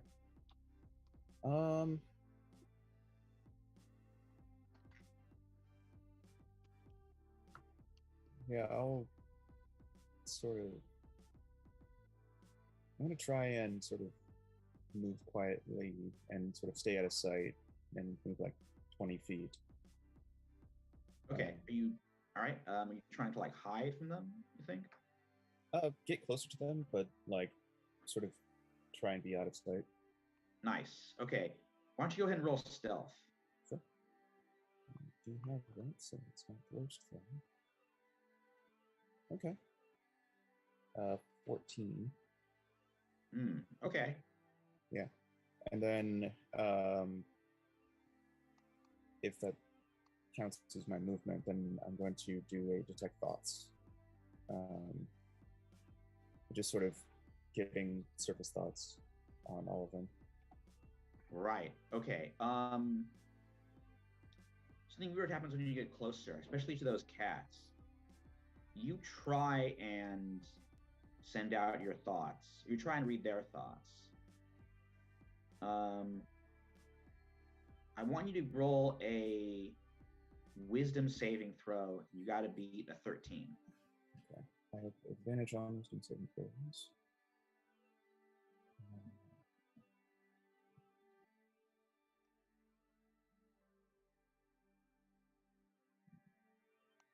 Uh, 10. All right, you are not able to read their thoughts. There's some kind of like psychic dampening field coming from these cats. Like when they're around, you're not able to read minds and your psychic powers do not work. Okay. Then can I sort of message Carter in her head and just be like, I can't get a connection to their minds. Something blocking them. I think I know what's going on. Yeah, I'll let you get that out, but like that's about it. It feels Carter. You get it. It's like garbled. Every other word is like static. But you get like can't something minds blocking. You get like more of an you get like those pressed into your brain. All right, Zai, that first eyeball, the eyeball boy. Mm-hmm. I'm afraid when you did that, we tried to do some psychic stuff, like and you failed that saving throw. The cat just like faces you with its weird brain head, and then one of the orderlies moves in. He looks at you. He is gonna, and then like a wave of energy comes out of his eye, hits you, and he did roll pretty low though. So like it kind of washes through you. You feel like your blood slowing. You feel your limbs growing thick, but it's not quite able to stop you, and does not. So you're still up. Doesn't hurt you, but like, yeah, these things, their gaze can like slow you and stun you. Okay. All right. So that was his turn. Let me see if there's anything else I want him to do. Okay, I think he's okay. Next is the cats. They are going to start spreading out and heading through the house. They're kind of like spreading around. They're not necessarily fighting, but everywhere they go, they're like blocking psychic powers. So they're actually closing in on Lamb and Carter. Dowd, you're kind of immune to them, but I do want Lamb and Carter to roll give me a DC 12 saving throw. What type? Yeah. Wisdom. Thanks. Yeah, sorry about that. Is your thing still up? How long does that last? Only a minute. Okay. Basically lasts for combat. What did you say the DC was? 12. I got a 16. Okay, you're good. Carter, how'd you do? 19. Okay, so both you were able to use your powers as normal. All right. Next eyeball guy. I think he's also going to try and stun Zai. I'm going to have him roll his attack.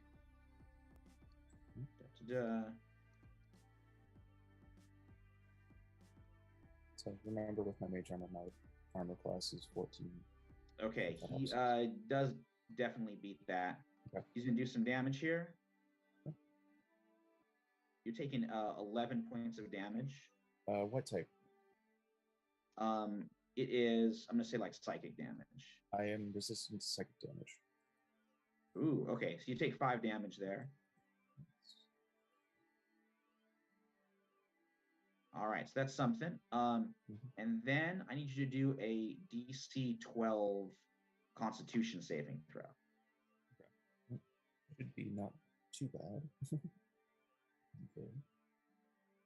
Okay. 15. Ooh, okay. Again, you feel like the waves, this psychic energy from this horrible gaze trying to still the blood in your veins, slow you, knock you out. You feel like really fatigued and weak. You're still on your feet, because that psychic resistance, and it does not stun you. You're still up.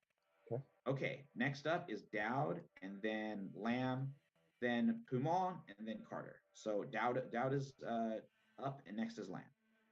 Okay, so there are a bunch of cats running around the house right now. Yeah, these little guys are ruining psychic abilities. Okay, so Dowd's gonna try and get a lot of them, well, as many of them as he can. Fires out another concussion grenade for Thunder Wave, and then Nice. apologizes to the, what was his name, Monsieur Pumon. Puman. It's gonna apologize to Monsieur Puman. Monsieur Sorry Poumon. about your house. Sorry about your house, but necessary sacrifice. Oh, Tabernac. So, Thunderwave, each of the cats needs to make a DC 14 Constitution saving throw or take 11 thunder damage. All right. Well, they failed that save. I'm gonna say so. The whole group's taking 11 damage.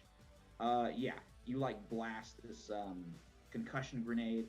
These like brain cats are flying everywhere. Some of them are killed, like their jars are shattered and their brains go flying and skidding and oozing their way across the floor. And they are, just collapsed motionless to the ground. A lot of like weird organ decorations blow up or come splattering down from the walls where they were hung up.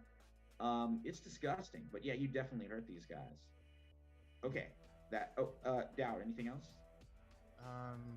If anything, he's just gonna move to try and block, trying to block the cats maybe from going anywhere near kind his of trying allies. to corral them. All right, sounds good. Lamb, your turn. Okay. Question: can she still move? I'm gonna say you gotta do a Wisdom saving throw with a 12 to move. Okay. You use psychic energy to do that, and these guys these cats are wrecking it. Okay, I wasn't sure how many of them are dead and if there's a spot she can get to. As long as you like kind of skirt away, you could try going to the back of the house. She only got Not an trying to 11. run. She is literally paralyzed right now. Okay. Okay, yeah. Unfortunately, you can't quite move. You could still try and fight these cats. Can she? She can't. She's Oh, you're literally right. Yeah, you paralyzed. failed the I saving keep throw. telling you. Yeah. Can she crawl far enough away from the cats that she can start to move just using her upper body? Yeah, I would say so. Okay, great. She crawls away from them using her upper body and then dash. Ooh, okay, you're heading through the woods? Yeah, basically once she can start moving, like it's just she telekinetically just launches herself and dashing. Nice. Okay, you Does zoom that make through. sense? So she like pathetically crawls Mhm. like with her dead legs behind her as much as she can, and then Okay. Yeah, you make it to the safety of the woods. and Coco hopefully is dashing with her. Oh yeah. The dog rushes over. You do look back and you see that Wampus, who was on the porch, has unfortunately been like stunned by one of these eyeball guys. Okay, well she's helpless, so I mean Okay. it's bad, but getting herself caught isn't going to help anybody. Okay. She feels very guilty about it. She's actually is a lawfully good aligned person, but I don't think lawful good means you're going to throw yourself into a wood chipper. Right. Okay. No, that's fair. So you're currently hiding out in the woods. We can check Yeah. back with you. Let's go to Pumon. Okay, so he is going to try and attack. I think he's going to go out and try and attack one of the lungs that is stunned Wampus. He actually did pretty good. I'm going to go ahead and roll damage for him. Okay. He ends up hurting this guy. So he dashes out, opens his mouth, and like a lung comes like bursting out. It's just like one weird long one, smashes into the orderly and like blows up. Does a good amount of damage. What But, a weird so superpower. Oh, is it? It's the grossest of all. but that guy's still up. And then now it is Agent Carter's turn. Okay. Zion's out there being attacked by this thing. Dowd is also attacking. Yeah, Land Dowd's is in the house going fighting the back cat. and running. Lamb has got to safety. Sorry, everybody, but if she doesn't have No, tea, no, no. she Yeah, can't don't worry fight. about it. Dowd, get That's okay. get Zai. We need to get out of here. On it. And I'm going to I'm gonna go after Lamb. Someone's gotta stay with her. Okay, so you're making a run there. I'm gonna take 2 shots at the cats first that are in this chamber. Nice. Okay, go ahead.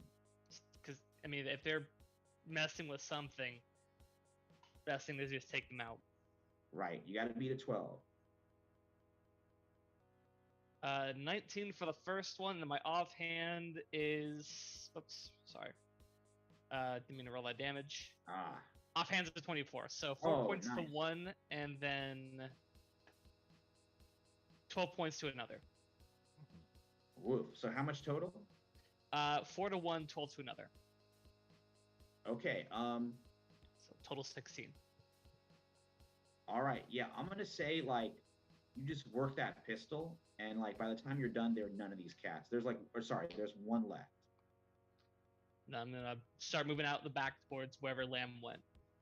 All right, so you're hurrying after the lamb, just like blasting as you go, just like the bullets tearing through these glass jars, brain bits going everywhere, and you make it out into the snow and like start heading after lamb. It's not snowing. It's not snowing. Oh There's my no God, snow. why do you It's say snow? August. Out into the dirt of the forest. You're in Out the into It's the forest. only woods. January in Doubt's head. Yes.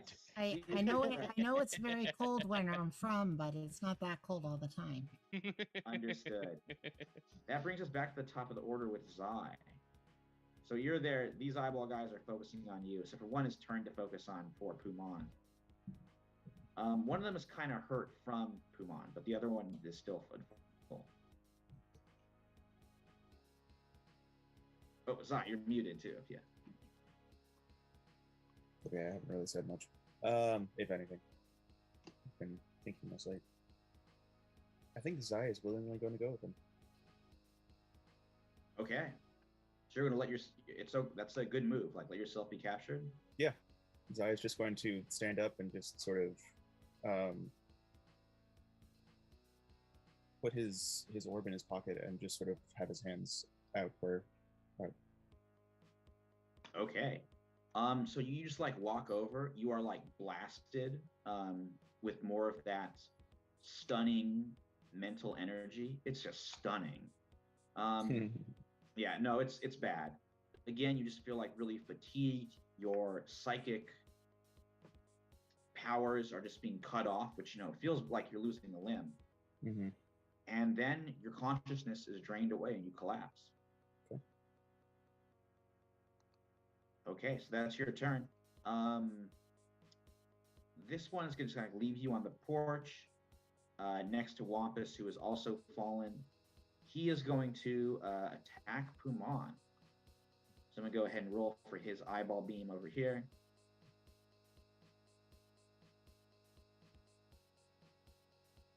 Yeah, definitely hits him. Let me go ahead and do the damage for him. Okay, Puman knocked out. Dang. Another blast just goes into him as Puman's trying to like breathe another lung. He just collapses. The half-finished organ spills out of his body, and he drops. Okay, so right now everybody on the porch in the front of the barn is knocked out. Dowd is still in the house, and Carter and Lamb have made it out into the woods. All right, so we're kind of nearing the end of the combat, I feel. It's time for that last cat to go. It's going to make an attack on Dowd. Okay. Let's see if it does it. This is another like blast of energy. Right up. I'm afraid that's not going to do it with a 14. So 14 armor class? 14 to hit, so it misses you. Yep. All right. Now the other eyeball guy. This one is going to charge in down and try and mix things up with you up close. He's going to hit you with Yeah, he got 22 to hit you. You are definitely hit, I'm afraid. Dang. You're going to take some damage here, and well, not much damage. Take 5 damage. Okay. And then you got to go ahead and do a DC 12 Constitution saving throw. Constitution, gotcha. Yeah. 19. Okay, you are not knocked out. But this guy is now in front of you, blasting you, and just like putting his hands on you, which are impossibly strong, like strong enough to mess you up. It is now your turn. You're in the house, you got one cat, and then one of these orderlies is right in front of you. 2 of your friends are outside. Zai's let himself be captured so he can go visit Harrow House. Okay. And I should say, like, any move here is good. Like, it's okay to hide in the woods and, like, you know, sneak back, like, tail Zai. It's also okay to be captured. That way you get to go, like, right up to Harrow House. So that's a good thing, too. So it's up to you, Dad. So, in this situation, Dowd's gonna survey. Zai's down. Sorry, Yeah, I did not. Pumon has been knocked down. Pumon. Monsieur Pumon is down. The clown guy is down. Mm-hmm. Carter and Lambda are out. So at this moment, the machine is going to take over. Scan and say, hey, mission parameters. Mission success is now in jeopardy. Retreat. And Dowd's like, wait, what do you mean retreat? They got Zai, they got our friends. We still gotta fight. Mission parameters are in jeopardy. Retreat. And as a bonus action, Dowd, or more like the machine, is going to use Misty Step and get out of there. Whoa. So, all right, so what does this look like? So since no one's there, they don't see like Dowd's whole body just kind of segment off into who knows where. It's like the armoring of the machine goes first, then the frame, then the circuitry, and for a brief moment, all there is left is like an upper half of a skeleton with just his brain. Wow. That's And so then cool. that That's segments gone. off too. Teleports All right. 30 feet like towards the woods. Yes. You make it, not to the snow, but to the tree line. You're there amongst the trees with Lamb and Carter. And I guess they kind of see Dowd segment off right in front of them as well. Yeah, the bits and pieces coming back together. So that orderly, like you can see through the windows. He like the big eyeball head looks around, like you're not there. He picks up the surviving cat, walks outside. The other orderly has dragged the 3 unconscious bodies to this like kind of white panel truck, which says like Harrow House Sanitarium on the side. Loads everybody inside the back. After carefully putting them in like straight jackets, so they're all no escaping going on there. And the cat is also riding in to make sure there's no psychic powers during the journey. The other orderly just calmly gets in the passenger side and they start driving off. So we're out of combat now. Zai, you're still unconscious. We'll have you pop up in a second. What is Dowd, Lamb, and Carter doing? And this was a good move too, like hiding in the woods and then getting back to do a rescue later. Like that was smart. Yeah, what Lamb? happened? Oh. Sorry, Lambda. I was just gonna say, Lamb's just silently crying to herself because she feels useless. Carter's gonna sort of step over and put a hand on Lamb's head, and then turn to Dowd. Dowd, what happened? Dowd's not answering right now, but the armor itself is going. Hostiles have left. Mission parameters accepted. Mission success no longer in jeopardy. Releasing command. And Dowd's like, what the hell happened? What happened to Zai? Where are we? We're in the woods. You're fine. Don't worry about Zai. We'll get him. Things, I don't know what happened. Sergeant, things change. Missions change. Missions changed. Gotcha. It's always the mission. I don't know what we're gonna do about those cats. We'll figure it out. I don't know how to do anything besides the one thing, you know? There's so much more that you can do. I understand being frightened in this particular moment of uncertainty and things that sort of alter your perspective of your abilities. If I knew how to trigger... If I knew how to... I don't know, something triggered my seizures once, and if I knew how to do that, I bet it wouldn't matter whether or not they're dampening the powers. There would be more psychic force than they could reduce.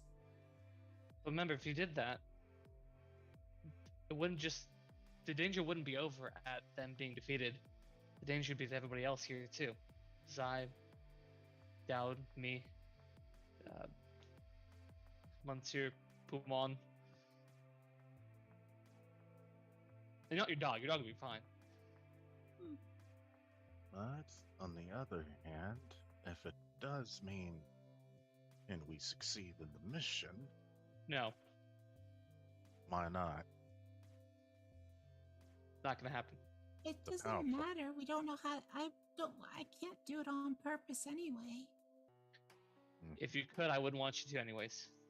And Carter, you do have a means to trigger it on purpose. You could. Oh, make I it happen. know. Yeah. But Carter saw what happened last time and has seen the footage and does not want that to happen to anybody. If you saw the footage of the first time that this ever happened, do you know how she got injured? As she basically knocked the ceiling onto herself. I don't know if they show me everything, but I've seen some of the specific, like some of the outbursts. Yeah. And honestly, I don't know if the cameras would have caught it because the cameras might have already been destroyed by that point. Yeah, but the later ones. Maybe some of the intentional activations. She doesn't know about that regardless. Of course not, yeah. Yeah. Carter is going to keep that one to herself. There are vehicles. There's like kind of a old truck in the farm with the keys still in it, and you do have the Jeep and the truck. The cargo truck are like not too far as well. If that helps. Let's get the cargo off the road and take the Jeep. Right. I take a nap. Yeah. Dad, do you mind carrying her? Not at all. I'm not feeling good. It's all right. Gonna pat her head a little bit and then head in the direction that we came from. Because Carter has the belief that if we roll up with, this interglobal shipping company, like logo stuff, that they're not going to think too much about it if we're headed to Harrow House. Yeah, good point. Because these interglobal limited cargo trucks have been going to Harrow House. That's what Kumano's hijacking. So yeah, you just drive straight down the road. And yeah, after a little while, like you see, the tracks. It's like it's a paved road, but it's out in the wilderness, so it's a lot of dust on there. You can follow the tire tracks, and pretty soon you come to Harrow House itself. Oh, Lamb. Did she get in a short rest? Yes, on the way, everybody got a short. Actually, I'm going to rest. tell you this. When we start the next game, everybody will have a long rest. Because it'll be like enough time has passed. So it's it's a bit of a drive, and Zai will have slept during his unconsciousness. So everybody gets a long rest. All right. Is there a point where our driver gets to pull over and take a long rest? Me and Dallas Oh switch yeah, off. I forgot Carter's driving. Me and Dallas can switch off. You can take a long rest outside the Harrow House area. Just Though I'm also fine not taking a long rest and just taking a point of exhaustion. I'll say you can do it. I think you can pull off into the woods and take a little bit of a nap while you're looking at the house. Got it. If we need to, I could probably go into autopilot or something. I mean, Yeah, my character drive on. literally only needs a short rest. She's fine, for what it's worth. Okay. Long rest does help get back spell slots, though. Yeah, I was thinking hit points too, of course. The short rest can also do hit points. Yeah, short Yeah, rest that's can do true. hit points. That's why I'm saying, Right. Let's just make it a short rest. I think we're kind of sort of leaning Short towards rest. there. So I'll go with that. Okay. So it's a short rest. Okay. just And for Zai. the realism's sake. Right. Zai, you will you get a short rest. There'll be long rest opportunities. because they're gonna keep you. Well, you'll see, but you'll be like in sort of slumber mode for a little bit. All right, so Zai, you start coming to after the truck has already stopped. Yeah, that's no problem. I think by the time we'll pick up for you, will be like a long rest because they're all driving. You're snoozing in dreamland. So Zai gets long rest. You three get short rest. I know. Zai doesn't Yeah. dream. Okay, well I mean, in dreamland is what I mean is unconsciousness. Yeah, I You're know. definitely not I'm just, dreaming. I'm Yeah. making a joke. So when you come to, you are like taken out. You're like on a stretcher, which you're tied to. You're still in a straitjacket. Wampus and Puman are like taken in front of you, and all of you are like led down by the orderlies into this hall. And when you look up, again, something weird has happened. Those orderlies, like the giant eyeballs, gone. You look at the side, like the cat there's like a cat walking along the side of the hall.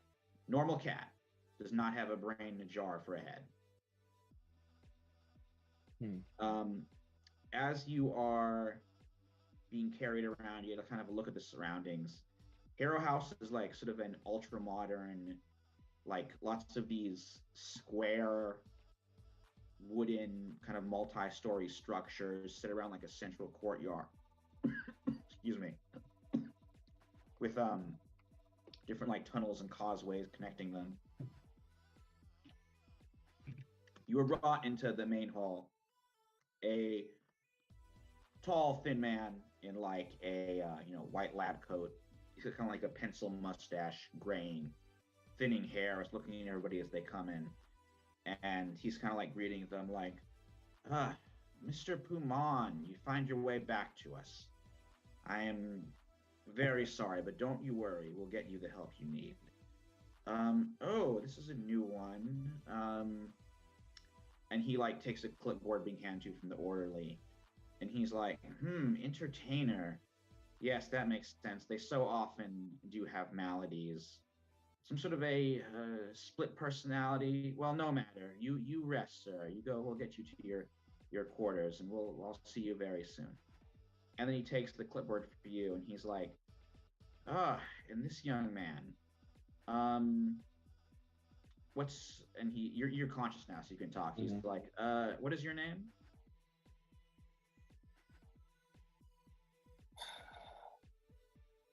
What do I call you first? I'm Dr. Kerrigan. I'll be overseeing your treatment here at Harrow House. Well, you wouldn't happen to know about the Omega Project in the US, would you? Oh, the Omega Project. So we're there again. Look, your name is Steven. I'll just go ahead and tell you this. The Omega Project is a fantasy that you've developed. Your loved ones are very worried about you. You can't differentiate fantasy and reality. You believe yourself to be some sort of an experiment by some secretive government program. It's a classic persecution complex. I want to insight the hell out of this. You want to insight? Okay, yes. Go ahead and roll insight. However, you can't do any mind control stuff because that cat is that normal cat is stopping you from doing psychic stuff. 11. You can't read his mind. You can't do insight though. Yeah. 11. Something's wrong with this. He's not telling you the whole truth. But then again, I mean, government psychic stuff like sounds pretty weird. Maybe that's not true. So he says, Steven, please don't worry. We're going to get you the help you need. Come on in. You can go to your usual room. And welcome back to Harrow House. All right. And that is where we are going to leave this episode with one of our heroes trapped inside and the other three about to rescue him. We'll find out in our next episode. Though actually, we're going to take a bit of a break because the week after this, the 21st, we're doing a fun one-shot. I got some special guests. It's kind of a prequel. It's going to be set in Cuba during the Bay and Pigs invasion. I think we got some cool characters lined up. But then after that, we're going to continue with the main story. So that on the 28th, the episode simply entitled Harrow House, we're going to see what's going on there. Oh, dude. I know, Sacre Blue. Steven. It's Oh, quite strange. I know. It's like, oh, Steven. Oh boy. This is gonna be cool. I like where this is headed. But yeah, we'll be back next week. But we'll be doing some fun stuff with some familiar faces that we've all seen before and are a big part of this channel behind the scenes. Really, if you look at it, do a lot of stuff behind the scenes for us. So, yeah. So we will see you next week. But in 2 weeks, we'll pick up where this second arc is. Exactly where it is. Yeah. So hopefully you guys took notes, because dang. I I'm didn't. going to remember the lungs for a long time. Those long lads. Well, they'll come back. Ah oui, pour moi. The lung lads. Steel trap up here. I remember most things. Oh, Maintenant j'ai peur. not for me. Yeah, French. Yeah. Not I for only me. work off of high school Spanish. I'm sorry. Je ne parle pas espagnol. Désolé. That's Well, we will see everyone next week. Hopefully, people will chime in and say hi to us. Until then, we always we pull up a chair and make make time time to to tabletop. Top. Always in the interim, go play games, guys. Always. We will see you Night, soon. everybody. Beware brain cats. I'm gonna study Seriously, French and Spanish now. A bientôt. babble, babble. Adios.